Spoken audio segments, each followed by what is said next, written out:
শিক্ষার্থীরা, তোমাদের অনলাইন ক্লাসে স্বাগত জানাচ্ছি। তোমরা নিশ্চয়ই জানো যে এখন তোমাদের পরীক্ষা চলছে, এর ভিতরে আমরা তোমাদের জন্য রিপেয়ার ক্লাসগুলো ভালো মতো ওই সময়গুলো রিপেয়ার হয়, যে সময় করোনার ভিতরে তোমরা ছুটিতে ছিলা, ক্লাস হয়নি, সেগুলো আমরা ক্ষতিপূরণ করার জন্য ক্লাসগুলো নিচ্ছি। তো তোমরা আজকে আমরা দেখব হচ্ছে দ্বিতীয় পত্রের 8 নম্বর অধ্যায়ের বিক্রয় প্রসার ও বিজ্ঞাপন। তো আমরা আজকে বিক্রয় প্রসারের উপরেই আলোচনা করব। তো তোমরা বিক্রয় প্রসারটা সম্পর্কে একটু খেয়াল করো। বিক্রয় প্রসার, যেটাকে ইংরেজিতে বলে সেলস প্রমোশন, এটা ল্যাটিন শব্দ প্রোমোভার।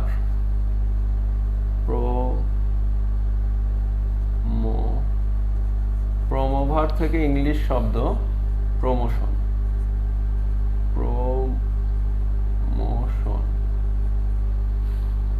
ল্যাটিন শব্দ প্রোমোভার থেকে ইংলিশ শব্দ প্রমোশনটা আসছে, যার ইংরেজি বাংলা মানে দাঁড়ায় উন্নতি, পদোন্নতি, পদক্ষেপ। তো আমরা এমনি প্রমোশন বুঝে থাকি, বিক্রয় বিষয়টা আমরা বুঝি যে ব্যবসায়িক উদ্দেশ্যে বা প্রফিটের উদ্দেশ্যে যখন বিক্রেতার কাছ থেকে ভোক্তার কাছে পণ্যটা হস্তান্তরিত হয় তখন তাকে বিক্রয় বলে।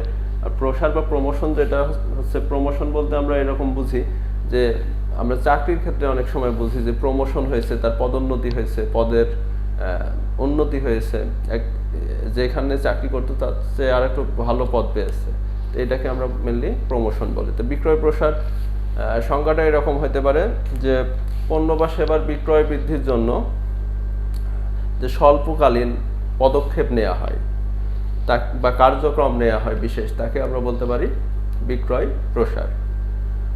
তো তোমাদের এটা আরো সহজ সেন্সে বলা যায় যে কোনো পণ্যকে একটা স্বল্প সময়ের জন্য বিক্রিটা বাড়ানো লাগবে, কোম্পানি এরকম চিন্তা ভাবনা করে এই বিক্রয়টা বাড়ানোর জন্য কোনো ধরনের একটা স্বল্পকালীন একটা পদক্ষেপ নেয়। হয়তো একটা কিনলে একটা ফ্রি, এক্সট্রা এত 30% ফ্রি, এখানে কোনো ছাড়, কুপন, ওয়ারেন্টি, গ্যারান্টি, এই ধরনের যে বিষয়গুলোর মাধ্যমে বিক্রয়কে বাড়ানো যায় কিভাবে, সেই পদক্ষেপটা নেয়, তখন তাকে আমরা বিক্রয় প্রসার বা সেলস প্রমোশন বলতে পারি।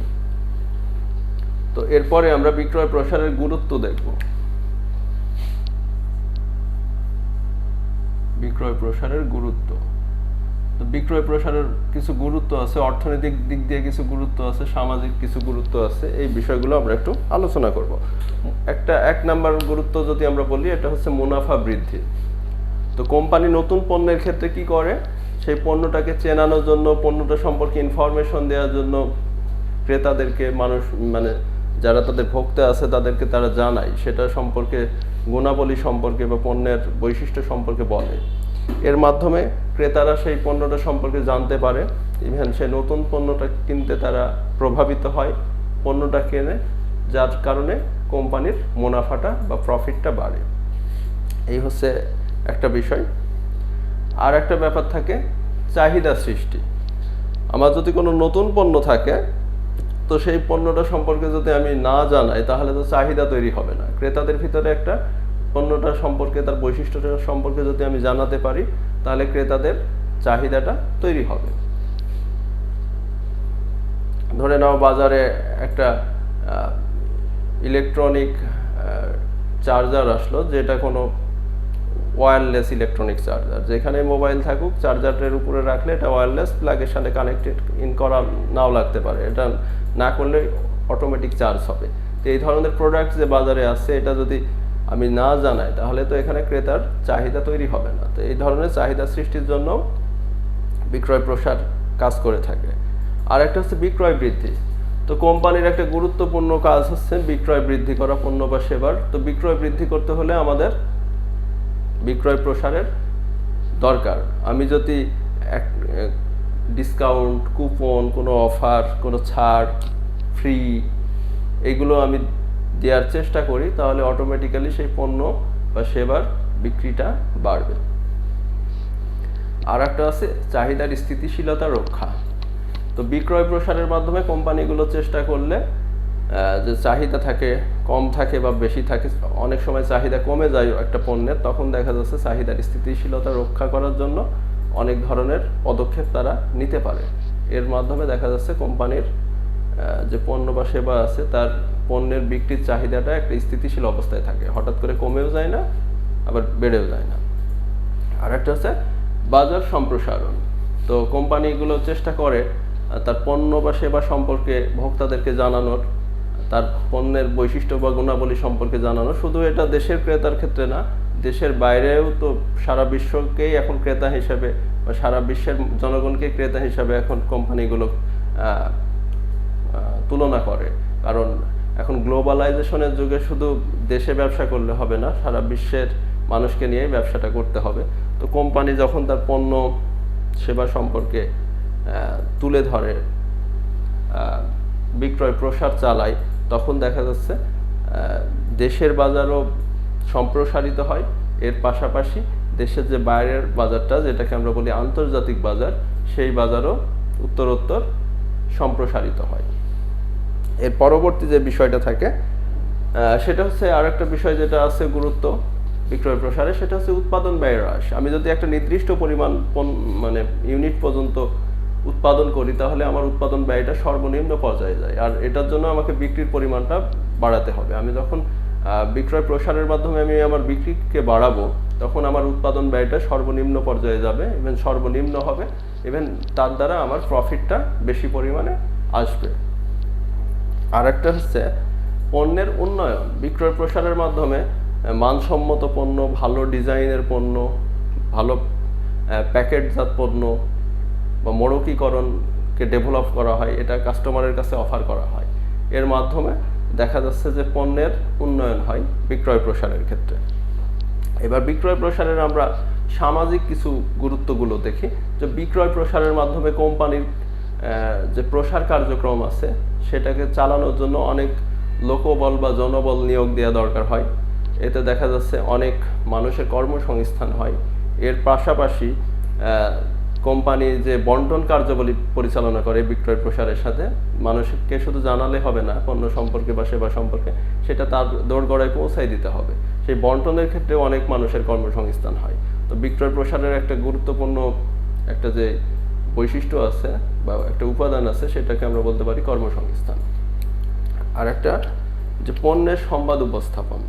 অনেক সময় দেখা যাচ্ছে যে একটা পণ্য বা সেবার সংবাদপত্রের মাধ্যমে, ম্যাগাজিন অথবা রেডিও টেলিভিশনের মাধ্যমে ভোক্তাদেরকে উপস্থাপন করা হয়। অনেক সময় এখন আধুনিক যুগে ভোক্তাদের সাথে যারা উৎপাদক আছে তাদের দূরত্ব অনেক বেড়ে গেছে। এই কারণে পণ্য সম্পর্কে যদি আমি সংবাদ উপস্থাপন করতে পারি, তাহলে আমি আমার পণ্য বা সেবার বিক্রয়কে বৃদ্ধি করতে পারি। আর একটা হচ্ছে জীবনযাত্রার মান উন্নয়ন। এখন কোম্পানিগুলো তুলনামূলক কম দামে ভালো মানের পণ্য, ভালো ডিজাইনের পণ্য, ভালো মোড়কীকরণ পণ্য ভোক্তাদের কাছে তুলে ধরছে। তার দ্বারা ভোক্তারা সেই পণ্যগুলো ক্রয়ে উৎসাহিত হচ্ছে। এর মাধ্যমে দেখা যাচ্ছে মানুষের জীবনযাত্রার মানটা বৃদ্ধি পাচ্ছে। আর বিক্রয় প্রসারের মাধ্যমে যে আরেকটা গুরুত্বপূর্ণ উপাদান আছে, সেটা হচ্ছে সামাজিক সচেতনতা। সামাজিক সচেতনতা বা সোশ্যাল অ্যাওয়ারনেস এখানে ক্রিয়েট করা যায় বা সৃষ্টি করা যায়। যেমন অনেক কোম্পানি আছে, যেমন বাল্য বিবাহের মাধ্যমে কোনো সেমিনার করতে পারে, তারপরে গাছ লাগান, পরিবেশ বাঁচান, তারপর ধূমপান বর্জন করুন, আপনার শিশুকে স্কুলে পাঠান।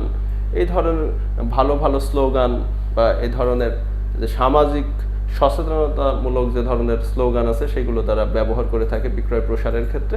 এর মাধ্যমে দেখা যাচ্ছে সমাজের মানুষজন এইসব বিষয় সম্পর্কে সচেতন হয়। এটাও আমরা বলতে পারি বিক্রয় প্রসারের একটা গুরুত্বপূর্ণ উপাদান।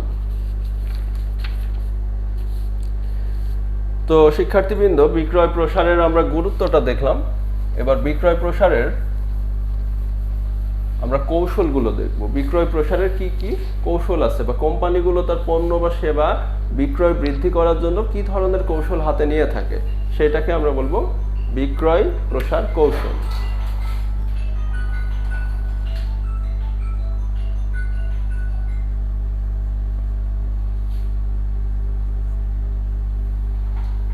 বিক্রয় প্রসার কৌশল।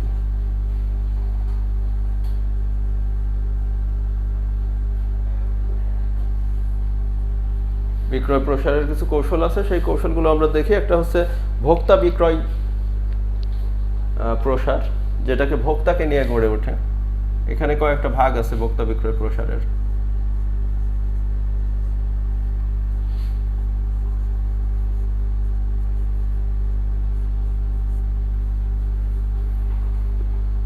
ভোক্তা বিক্রয় প্রসার, এখানে ভোক্তা বিক্রয় প্রসার এইভাবে বোঝাচ্ছে যে ভোক্তাকে যখন আমি আমার পণ্য বা সেবা সম্পর্কে জানাবো, তাকে আকৃষ্ট করতে পারবো, ভোক্তা যেন আমার পণ্য বা সেবাটা বেশি পরিমাণে কিনবে, এই কেনার পদক্ষেপটা আমি যখন নিব, সেটাকে আমরা বলতে পারি ভোক্তা বিক্রয় কেন্দ্র, বিক্রয় প্রসার।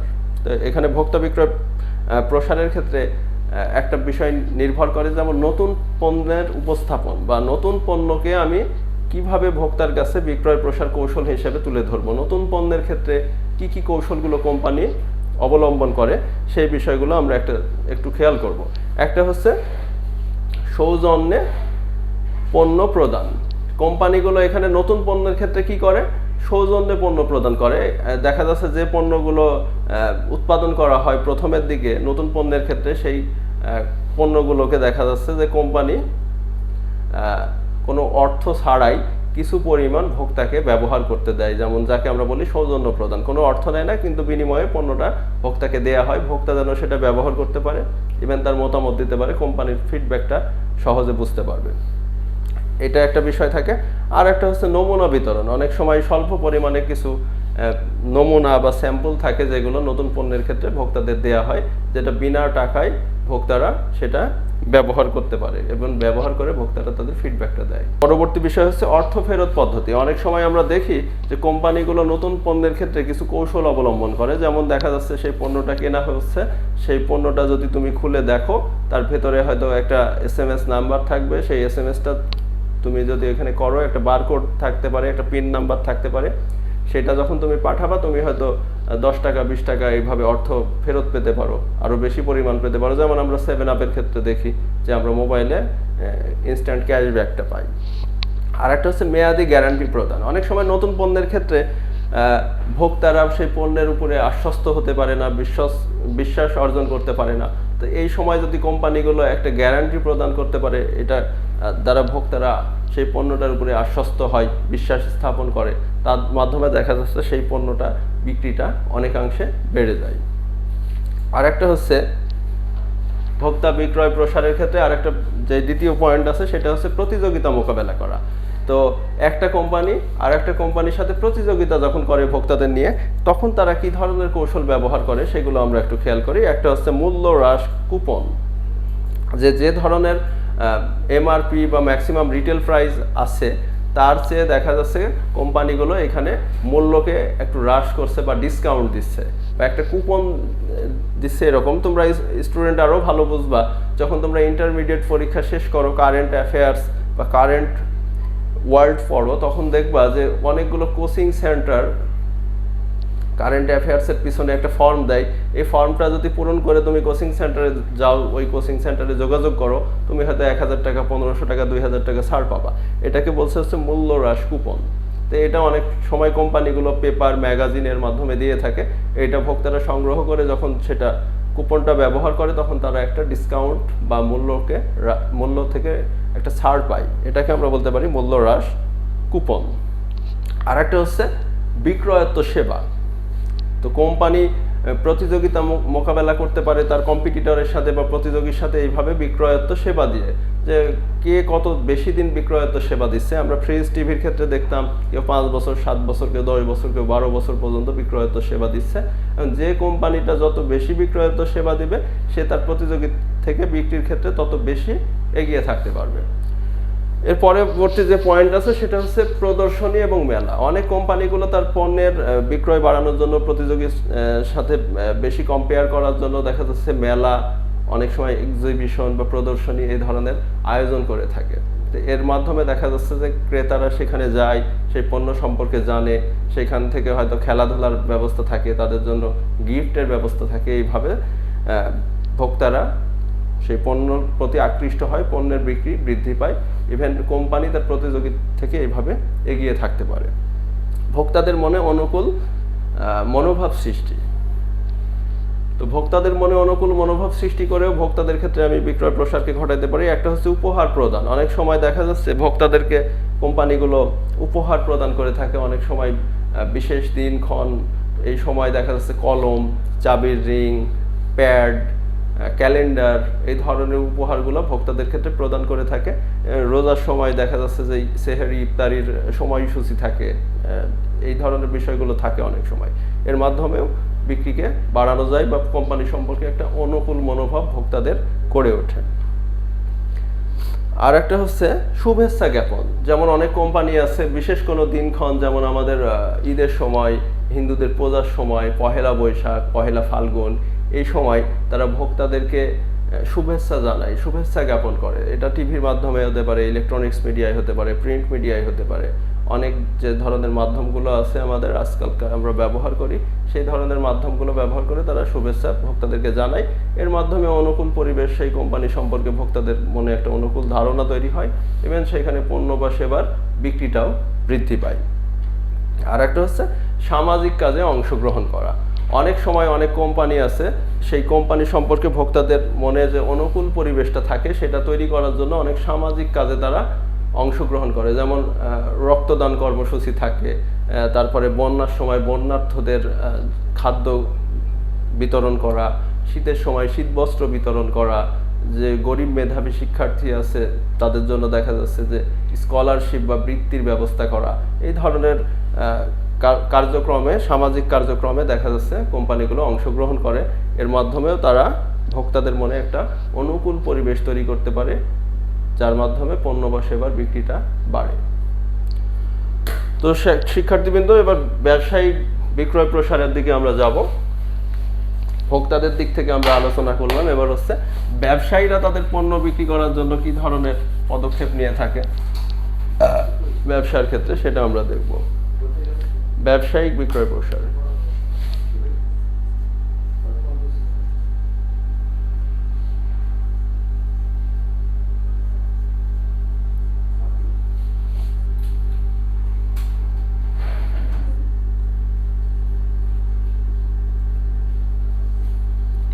ব্যবসায়িক বিক্রয় প্রসারে কোম্পানি কিছু কৌশল অবলম্বন করে। একটা হচ্ছে যেমন বিশেষ পুরস্কার থাকে।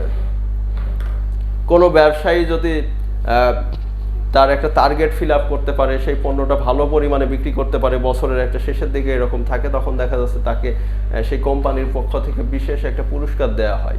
সেই ডিলার, এজেন্ট বা সাপ্লায়ারদের হয়তো টিভি, ফ্রিজ থাকতে পারে, বিদেশ ভ্রমণের ব্যবস্থা থাকতে পারে, এই ধরনের পুরস্কার থাকে যার দ্বারা তারা বিক্রয়ে বেশি প্রলুব্ধ হয়। আর একটা থাকতে পারে ব্যবসায়িক ছাড়। অনেক সময় দেখা যাচ্ছে যে ব্যবসায়ীরা যদি বেশি পরিমাণে তাদের টার্গেটকে, কোম্পানির টার্গেট ফিল আপ করতে পারে, বিক্রিকে বেশি পরিমাণে নিয়ে যেতে পারে, তো তারা যদি 10% কমিশন পায়, সেখানে ছাড় দেওয়া হয়। দেওয়ার পরে দেখা যাচ্ছে তাদের সেই কমিশনকে আরও একটু বৃদ্ধি করা হয়, হয়তো 12%, 15% এইভাবে দেওয়া হয়, কোনো ইনসেন্টিভ দেওয়া হয়। এর মাধ্যমে দেখা যাচ্ছে ব্যবসায়িক ক্ষেত্রে পণ্যের প্রসার বা বিক্রয় প্রসারটা সম্ভব। আর একটা হচ্ছে সহযোগিতামূলক বিজ্ঞাপন।